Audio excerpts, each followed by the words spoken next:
सुंदरगढ़ एक बहुत ही सुंदर और खुशहाल गांव था। गांव की सुंदरता देखते आंखें नहीं थकती थी। गांव में सभी लोग एक दूसरे से मिलजुल कर रहा करते थे। इस गांव में धीरज अपनी पत्नी और एक 9 वर्ष के बेटे के साथ रहा करता था। धीरज खेती करता था, जिससे कि उनका गुजारा हो रहा था। अरे शांति, जल्दी से खाना बांध दो। मुझे खेत पर जाने के लिए ऐसे भी देर हो रही है। और राहुल अभी सोकर उठा है या नहीं? शांति एक पोटली में खाना लेकर जल्दी से भोला के पास आती है। ये लीजिए, आज मैंने आपकी मनपसंद गोभी की सब्जी रखी है। अब ना कहना कि तुम मेरे पसंद की चीज नहीं बनाती हो। वाह वाह, क्या बात है। गोभी की सब्जी की सुगंध तो बहुत ही अच्छी आ रही है। चलो ठीक है, अब मैं चलता हूँ। मुझे वैसे भी काफी देर हो चुकी है। इसके बाद धीरज कुदाल लेकर अपने खेत की ओर निकल जाता है। रास्ते में धीरज को उसके 2 दोस्त शंकर और संतोष मिल जाते हैं। अरे धीरज भाई, आज खेत पर जाने के लिए काफी देर हो गई। क्या बात है, आज भाभी ने खाना देर से बनाया था क्या? हाँ भाई, तुम बिल्कुल सही समझे। लेकिन तुम दोनों यहाँ पर खड़े होकर क्या चर्चा कर रहे हो? तुम्हें आज काम पर नहीं जाना है क्या? नहीं, ऐसी कोई बात नहीं है। हमें काम पर जाना है, लेकिन इस बार गांव में जोड़ों की ठंड पड़ने वाली है, तो हम दोनों बस उसी पर चर्चा कर रहे थे। ठंड तो हर साल गिरती है, तो इस बार इतना चिंता करने वाली कौन सी बात है?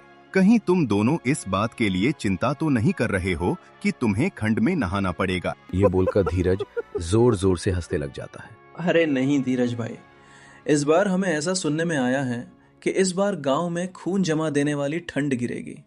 तुम्हें तो पता ही होगा, पिछले वर्ष ठंड के कारण गांव से 6 लोगों की मृत्यु हो गई थी, और इस बार तो पिछली बार से भी ज्यादा ठंड गिरने वाली है। तो पता नहीं क्या होगा। हाँ, और हमारे पास इतने पैसे भी नहीं हैं कि हम मोटे मोटे कंबल और रजाई खरीद सकें। मुझे तो बस अपने परिवार की चिंता है। पिछली सर्दी हमने बहुत ही मुश्किल से बिताया था, पता नहीं इस बार क्या होगा। मुझे तो अभी से ही बहुत डर लग रहा है। अच्छा, तो ऐसी बात है। अभी तो इस समस्या का समाधान मुझे भी नहीं पता है, लेकिन हम इसके बारे में सोचेंगे। अभी मैं खेत पर चलता हूँ। मुझे बहुत काम है और मुझे पहले से ही काफी देर हो चुकी है। इतना बोलकर धीरज खेत की ओर निकल जाता है। धीरज खेतों में काम कर रहा था, तभी उसे ठंड से बचने और बहुत सारा पैसा कमाने की एक तरकीब सूझती है। इस बार बहुत ज्यादा ठंड गिरने वाली है। पूरे गांव का हाल बेहाल हो जाएगा। क्यों न मैं जंगल से लकड़ियां काटकर जमा कर लूं, और जब कड़कती सर्दी पड़ेगी तो उन्हें अच्छी कीमत पर बेचूंगा। अगर मेरा यह उपाय सफल हो गया तो मेरे पास बहुत सारा धन इकट्ठा हो जाएगा और शायद मेरी गरीबी के दिन भी खत्म हो जाए। फिर धीरज औजार संभालकर घर की ओर निकल जाता है। कुछ देर बाद धीरज घर पहुंच जाता है। अजी, क्या बात है, आज आप खेत से बहुत जल्दी लौट आए। कोई समस्या है क्या, या फिर आपकी तबीयत ठीक नहीं है? अरे नहीं भाग्यवान, मैं जब खेत पर जा रहा था तब शंकर और संतोष से मेरी मुलाकात हुई। उन्होंने बताया कि इस बार गांव में कड़ाके की ठंड पड़ने वाली है। इसी बात से मेरे मन में एक योजना आई कि क्यों न मैं जंगल से सूखी लकड़ियां काटकर इकट्ठा कर लूं, और जब खून जमा देने वाली ठंड पड़े तब उन्हें बेचकर बहुत सारा पैसा कमाऊं। हाँ, आपकी बात तो बिल्कुल सही है। हम ऐसा कर तो सकते हैं, मानना पड़ेगा धीरज जी। आपका दिमाग तो मेरी जुबान से भी तेज चलता है। हाँ, ठीक है। अब मैं जंगल से लकड़ियां काटने जा रहा हूँ, और तुम यह बात किसी को भी मत बताना, नहीं तो हमारे सारे किए कराए पर पानी फिर जाएगा। नहीं जी, मैं ये बात किसी को नहीं बताऊंगी। मैं इसे खाने की तरह ही पचा लूंगी। दोनों हंसने लग जाते हैं। फिर धीरज कुल्हाड़ी लेकर लकड़ियां काटने के लिए जंगल की ओर निकल जाता है। कुछ दूर चलने के बाद उसे कुछ सूखे पेड़ दिखाई देते हैं। यह क्या बात है? यहाँ तो बहुत सारे सूखे पेड़ हैं। अब मैं लकड़ियां काटना शुरू करता हूँ। अनीता बहन, क्या तुम जानती हो, इस बार जंगल में कड़ाके की ठंड गिरने वाली है। मुझे तो बहुत ही चिंता हो रही है। मैं सब जानती हूँ तुम्हें किस चीज की चिंता हो रही है। तुम ऐसे भी 2 से 3 दिन में एक बार नहाती हो, और जब ठंड आती है तो तुम 15 से 20 दिन में एक बार नहाती हो। हाँ, जैसे कि तुम हर दिन नहाती हो। बड़े बुजुर्ग कह गए हैं कि दूसरों को बुरा कहने से पहले खुद के गिरेबान में झांक लेना चाहिए। भले ही मैं 15 से 20 दिन में एक बार नहाती हूँ, लेकिन मैं तुमसे सुंदर ही दिखती हूँ। और अगर यकीन ना हो तो सारे गांव वाले से पूछ लेना, आई बड़ा मुझे ज्ञान देने वाली। हाँ, ये बात तो सही है। बस एक ही समस्या है कि तुम्हारे शरीर से बदबू बहुत आती है, इसलिए सुंदर दिखने के साथ साथ कभी कभी नहा भी लेना चाहिए। हाँ ठीक है, मैं जानती हूँ, और ये भी जानती हूँ कि लोगों की तरह तुम भी मेरी खूबसूरती से जलती हो। ठीक है, तुम दोनों ही सुंदर हो और हर रोज नहाती हो। अब लड़ाई करना बंद करो और ये सोचो कि इस बार ठंड से कैसे बचा जाए, नहीं तो हम सबकी कुल्फी जम जाएगी। बचने का तो बस एक ही उपाय है, कंबल के अंदर रहो और पानी से दूर रहो। दूसरी ओर धीरज हर रोज जंगल जाता और ढेर सारी सूखी लकड़ियां काट कर लाता। एक दिन सुबह जब धीरज कुल्हाड़ी लेकर लकड़ी काटने के लिए जा रहा था, तभी उसे शंकर और संतोष रोक लेते हैं। अरे धीरज भाई, तुम हर रोज ढेर सारी सूखी लकड़ियां काट कर क्यों ना रहे हो? अरे भाई, तुम तो जानते ही हो कि मेरी पत्नी को खाना बनाने का कितना शौक है। वह हर रोज तरह तरह के पकवान बनाती है, जिसके कारण चूल्हा जलाने के लिए काफी सारी लकड़ियां लग जाती हैं। इसी वजह से मुझे हर रोज लकड़ियां काटने के लिए जंगल जाना पड़ता है। लेकिन धीरज भाई, हमें तो ये पहली बार पता लगा कि तुम्हारी पत्नी खाना बनाने की शौकीन है। हमने पहले ऐसा कभी नहीं सुना। फिलहाल छोड़ो, तुम कह रहे हो तो सही ही होगा। शंकर और संतोष को धीरज की बात सुनकर कुछ अजीब लगा, लेकिन उन्होंने इन बातों पर ज्यादा ध्यान नहीं दिया। ठीक है भाई, अब मैं चलता हूँ। कुछ दिन इसी तरह बीत गए। धीरज रोज जंगल जाता और सूखी लकड़ियां काट कर लाता। अब उसके पास बहुत सारी लकड़ियों का भंडार हो गया था। कुछ ही दिनों बाद गांव में ठंड पड़नी भी शुरू हो गई। धीरज अपने घर के बाहर एक बोर्ड लगा देता है, जिस पर 1 किलो लकड़ी की कीमत 100 रुपए लिखी होती है। जब गांव वाले वो बोर्ड देखते हैं तो उन्हें धीरज की सारी चतुराई का पता चल जाता है कि वो क्यों हर रोज सूखी लकड़ियां काटने जंगल जाता था। भाई, क्या तुमने धीरज के घर के बाहर लगा वह बोर्ड देखा, जिसमें 1 किलो लकड़ी की कीमत 100 रुपए लिखी थी? धीरज ने बहुत ही चतुराई दिखाई है। वह जंगल से फ्री में लकड़ियां काटकर हमें 100 रुपए किलो बेच रहा है। हाँ भाई, तुमने बिल्कुल सही कहा। हर रोज जब धीरज जंगल में सूखी लकड़ियां काटने जाता था, तब हम उससे पूछते थे कि वो इतनी सारी लकड़ियों का क्या करेगा। तब वो हर रोज कोई ना कोई बहाना बना दिया करता था। हमें तो तभी उस पर शक हो गया था, लेकिन हमें ये नहीं पता था कि वो ऐसा काम कर सकता है। अरे, तो अब इसमें सोचने वाली कौन सी बात है? धीरज से 100 रुपए किलो लकड़ी खरीदने से बेहतर है कि हम सभी कल जंगल जाएं और हम भी सूखी लकड़ियां काट कर ले आएं। ये बात जब धीरज को पता चलती है तो वो चिंता में पड़ जाता है, क्योंकि अब उसका लकड़ी बेचने का व्यापार सफल नहीं हो पाएगा। अरे भाग्यवान, क्या तुमने सुना? गांव के लोग कल सूखी लकड़ियां काटने के लिए जंगल जा रहे हैं। अगर वे खुद ही सूखी लकड़ियां काट लेंगे तो हमसे कोई भी लकड़ियां नहीं खरीदेगा और मेरी सारी मेहनत पर पानी फिर जाएगा। हाँ जी, आपने बिल्कुल सही कहा। काश कोई ऐसा चमत्कार हो जाए कि कल गांव वाले लकड़ियां काटने जंगल जा ही ना पाए। हाँ, अब हम सिर्फ ऊपर वाले के भरोसे ही रह सकते हैं। कुछ ही देर बाद रात हो जाती है।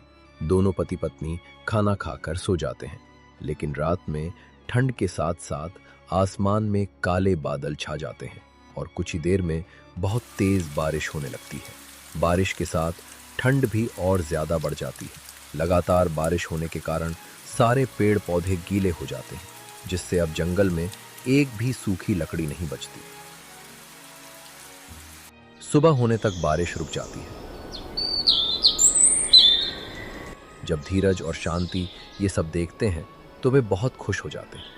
अजी देखिए, लगता है ऊपर वाले ने हमारी सुन ली और रात को बारिश करवा दी। अब सारे पेड़ पौधे गीले हो गए होंगे और अब तो सूखी लकड़ियां भी जलने लायक नहीं रही होंगी। हाँ, तुमने बिल्कुल सही कहा।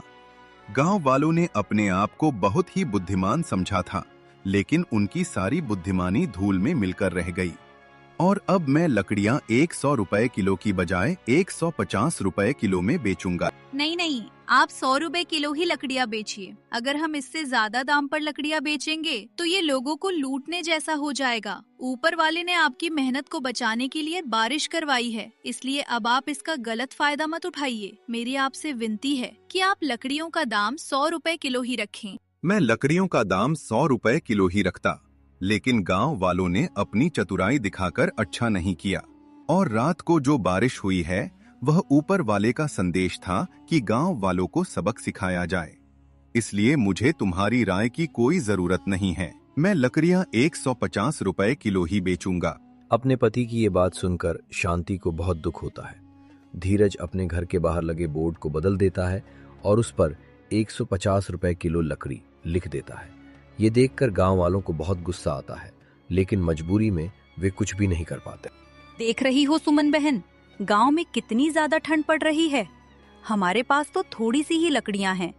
हम इसे ही जलाकर इस ठंड से राहत पाने की कोशिश कर रहे हैं। हाँ, तुमने बिल्कुल सही कहा आरती बहन। हमारे पास तो थोड़ी सी भी लकड़ियां नहीं है, इसलिए हम तुम्हारे घर आग की गर्मी लेने आए हैं। क्या तुम्हें पता है आरती बहन, जब ठंड की शुरुआत हुई थी तब धीरज ने लकड़ियों का दाम 100 रुपए किलो रखा था, लेकिन अब जब ठंड बढ़ चुकी है तो उसने लकड़ियों का दाम 150 रुपए किलो कर दिया है। वह सरासर लोगों को लूट रहा है। तुम्हारी बात बिल्कुल सही है शंकर भाई। हमने जंगल से सूखी लकड़ियां काटने का विचार किया था, लेकिन रात में ही बहुत तेज बारिश हो गई, जिसके कारण सारी सूखी लकड़ियां अब गीली हो गई हैं। ऐसा लगता है कि ईश्वर भी धीरज के ही साथ है। अब हम चाहकर भी कुछ नहीं कर सकते। अगर हमें और लकड़ियां चाहिए तो हमें धीरज से 150 रुपए किलो के हिसाब से ही लकड़ियां खरीदनी पड़ेंगी, क्योंकि आग ही हमें इस जानलेवा ठंड से बचा सकती है। फिर सभी लोग मायूस और लाचार होकर बची खुची लकड़ियों से आग तापने लगते हैं। दूसरी ओर धीरज का लकड़ी बेचने का व्यापार बहुत अच्छा चल रहा था। सभी गांव वाले उसी से सूखी लकड़ियां खरीद रहे थे और उसकी आमदनी भी बहुत बढ़ गई थी। लेकिन धन के साथ साथ उसके मन में घमंड भी आ गया था। एक दिन उसके पास एक बुजुर्ग महिला आती है जो ठंड से बहुत ज्यादा कांप रही थी। बेटा, मुझे बहुत तेज ठंड लग रही है। दया करके मुझे थोड़ी सी लकड़ियां दे दो, मगर मेरे पास तुम्हें देने के लिए पैसे नहीं हैं। माफ करिएगा माँ जी, मैंने खून पसीना एक करके यह लकड़ियां जंगल से काटी हैं, इसीलिए मैं यह आपको मुफ्त में नहीं दे सकता। अगर आपके पास पैसा है तो लकड़ियां ले जाइए, वरना आप यहाँ से जा सकती हैं। नहीं नहीं बेटा, ऐसा मत कहो। मुझे बहुत तेज ठंड लगी है और मेरे पास गर्म कपड़े भी नहीं हैं। अगर तुम मुझे लकड़ियां नहीं दोगे तो शायद इस ठंड में मैं जिंदा नहीं बच पाऊंगी। दया करके मुझे थोड़ी सी लकड़ियां दे दो। ऊपर वाला तुम्हें हमेशा खुश रखेगा। अरे माँ जी, ऊपर वाले ने मुझे ऐसे ही बहुत खुश रखा है। मुझे आपकी मुफ्त की दुआओं की कोई जरूरत नहीं है। मैं आपको मुफ्त में लकड़ियां नहीं दूंगा। आप मेरा समय व्यर्थ मत कीजिए और यहाँ से जा सकती हैं। बूढ़ी औरत बहुत ही निराश मन से वहां से चली जाती है। धीरज के पास अब पैसों के साथ साथ अहंकार भी आ गया था और शायद उसे ये पता नहीं था कि अहंकार ही इंसान के अंत का कारण बनता है। अगले दिन धीरज को किसी काम से दूसरे गांव जाना था। अगली सुबह धीरज शांति से कहता है, मेरी बातों को ध्यान से सुनो। मैं किसी जरूरी काम से दूसरे गांव जा रहा हूँ। आज लकड़ी बेचने का काम तुम ही संभाल लेना, और याद रहे किसी को भी मुफ्त में लकड़ी का एक भी टुकड़ा मत देना। आप लोगों पर इतना अत्याचार कर रहे हैं, मुझे ये बिल्कुल भी सही नहीं लग रहा है। अभी भी मौका है। हमें पैसे कमाने के साथ साथ पुण्य भी कमाना चाहिए। आप मेरी बात मान लीजिए और लकड़ियों की कीमत थोड़ी कम कर दीजिए, ताकि सभी इस जानलेवा ठंड से बच सकें और हमारा भी थोड़ा बहुत मुनाफा हो जाए। अब मेरे दिन इतने भी कमजोर नहीं हैं कि मैं तुम्हारी बातें सुनूं। मैं जितना कहता हूँ बस उतना ही करो। तुम्हें अपना दिमाग चलाने की कोई जरूरत नहीं है, नहीं तो अच्छा नहीं होगा। अपने पति की ऐसी कड़वी और क्रोधजनक बातें सुनकर शांति आगे कुछ भी नहीं बोल पाती है, लेकिन वो मन ही मन समझ जाती है कि विनाश की घड़ी नजदीक है। इसके बाद धीरज दूसरे गांव की ओर निकल जाता है। घर में अब सिर्फ धीरज की पत्नी शांति और उसका 9 साल का बेटा ही रह जाता है। शांति घर के बाहर बैठकर आग ताप रही थी और उसका बेटा राहुल घर के अंदर खेल रहा था। ठंड बहुत ज्यादा थी। राहुल को बहुत ठंड लग रही थी और वो अभी बहुत ही नादान था। मुझे कितनी ठंड लग रही है। माँ तो बाहर आग की गर्मी ले रही है। यहाँ जो पिताजी ने सूखी लकड़ियाँ रखी हैं, मैं भी उनमें आग लगाकर थोड़ा ताप लेता हूँ। राहुल बहुत ही नादान था। वो ये नहीं जानता था कि एक लकड़ी में आग लगाने से सारी लकड़ियां जल सकती हैं। राहुल एक लकड़ी में आग लगा देता है। लकड़ियां बहुत सूखी थीं, इसलिए देखते ही देखते सारी लकड़ियों में आग फैल जाती है। कुछ ही पलों में उनका घर जलने लगता है। शांति बाहर खड़ी होकर रोते हुए सिर्फ तमाशा देखती रह जाती है, क्योंकि घर के अंदर जाने का कोई रास्ता नहीं बचा था। पूरे घर में भयंकर आग लग चुकी थी। कोई भी गांव वाला आग बुझाने नहीं आया, क्योंकि धीरज ने थोड़े से पैसों के लिए सब पर अत्याचार किया था। उसी आग में धीरज का बेटा राहुल भी जलकर मर जाता है। कुछ घंटों बाद घर पूरी तरह जलकर राख में बदल जाता है। जब धीरज घर वापस आता है तो शांति उसे सारी कहानी बताती है। ये सुनकर धीरज फूट फूट कर रोने लगता है और उसे अपनी गलती की सजा मिल जाती है।